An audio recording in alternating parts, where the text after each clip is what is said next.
Welcome back to this week's IHRSA Take 5. If you haven't heard, many of the countries around Europe are going through yet another round of COVID-19 shutdowns and lockdowns, stay-at-home orders, which is really unfortunate. They've been able to open back up. Many of the gyms and clubs had been open, and now that's going back the other direction. And it couldn't be worse timing for us. We were playing the European Congress 2020 in November, and that was going to be a virtual event, but we still needed people to be able, to access the information. And so we're going to have to postpone that event to the spring of 2021. So again, the European Congress that was supposed to happen is going to be postponed until 2021. And hopefully by then, many of these clubs will be back open around all of Europe, and we certainly wish them well. A good outcome of this is that we're actually IHRSA's partnering with Club Industry and SciPec on their event, which is happening actually, coincidentally, that same week. So November 16 through 18, the Future of Fitness virtual event is available to all of you. It's free. You don't have to be members of IHRSA. There's a great lineup of speakers and keynotes there. IHRSA is going to be contributing many of those speakers, as well as some research and information to help even make that event broader. So we hope that you'll access that event that week. And this is another great example of how our industry is sort of pulling together to make things happen through the crisis as best we can. In Europe, these shutdowns are happening in spite of a great amount of research that shows and demonstrates that clubs are not the place where people are contracting COVID-19. This research was done by the Sheffield Hallam University, so a great third party, very credible, and they analyzed more than 62 million club visits during September from 14 different European countries and found just 487 infections, which translates to 0.078 cases per 100,000, which is very, very low. Once again, demonstrating health clubs are not the issue here as far as the types of businesses where people are contracting COVID-19.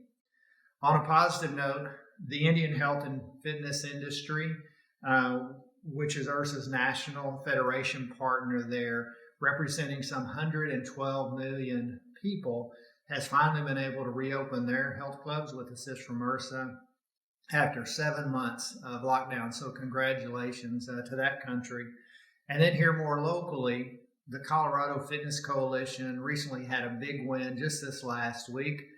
Colorado's kind of been leading the way because their Health and Human Services does a great job, and they post all this online for public information showing where COVID cases are originating from. And to date, since they've had this information up, there's been 0 cases traced back to the health clubs in Colorado, demonstrating that they've been doing a fabulous job. Nevertheless, the coalition there got word that the state was about to reenact, if you will, business closures once again, and health clubs were on the list of non-essential businesses that would be closed. So they quickly mobilized with help and research and information from IHRSA, crafted a letter and information.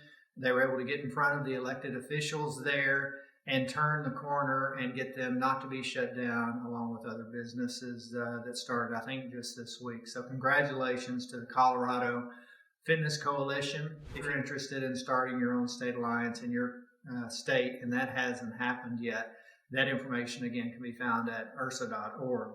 This week's Rex Roundtable Insider Information is sharing information about the percentage of members as of September 2020 compared to September of 2019. And this percentage does not count freezes as members in this particular study. And that percentage of members this year compared to last is 76.7%. Again, not too bad, all things considered, especially with all the club closings and the different amounts of times that clubs have been closed here around the country. Club Intel recently released yet another study. They do such a great job on research, and their research was done on closures and reopenings all across Europe. Of course, the study was completed before this latest round of shutdowns, so a lot of that information is not too current as of today.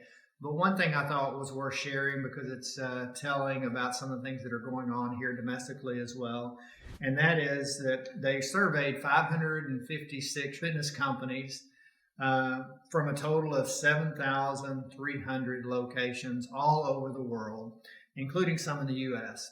And what they found was about 70% of operators reported that they offered video on demand for group fitness classes, and 52% of operators offered video on demand for fitness instruction, coaching, and personal training.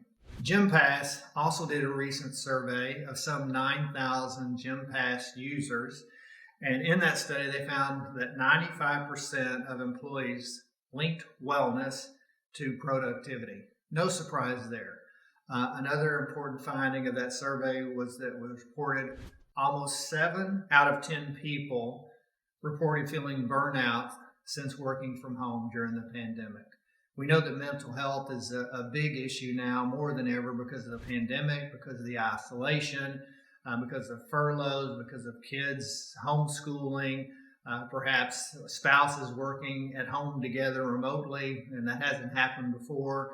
So there's a lot of factors that are heightening, if you will, the distress and the lack of mental wellness. So as you plan the future in your clubs, please include programming around this aspect and how beneficial health and fitness is, not just for physical health, but mental health as well. If you missed it on Fox News, Lifetime CEO Brahma Krati recently was reporting on the financial status of Lifetime. They're no longer a publicly traded company, as you probably know, but back to being privately held. Nevertheless, he reported that that company will expect to lose $500 million because of the pandemic overall. And then finally, just to give you a little bit of insight about some of the things that IHRSA is working on, we have multiple research studies that we're involved with several different universities all around the country, working to produce information to help, again, tell the story that clubs are a safe place to work out when protocols are followed appropriately. Another thing that we've done, and IHRSA's had as part of its board of directors a standards committee, and that's been around at least for the last couple of decades. Now that committee has been expanded to include some other experts around the industry, and it's working in hyperdrive, if you will, to develop two things. One is a safe mark for clubs that are willing to follow a standard of safety and protocols, not only from their local governments and local governing agencies, but also from IHRSA and the CDC and the WHO, sort of all combined together. And secondly, to help establish some standards for clubs long term. One of the things that we're suffering from, as we all know, is a lack of credibility from the public as well as elected officials. One way we can accomplish that into the future and keep something like this from happening again is develop some standards around operating for all clubs. I'll end with that this week. Thank you again.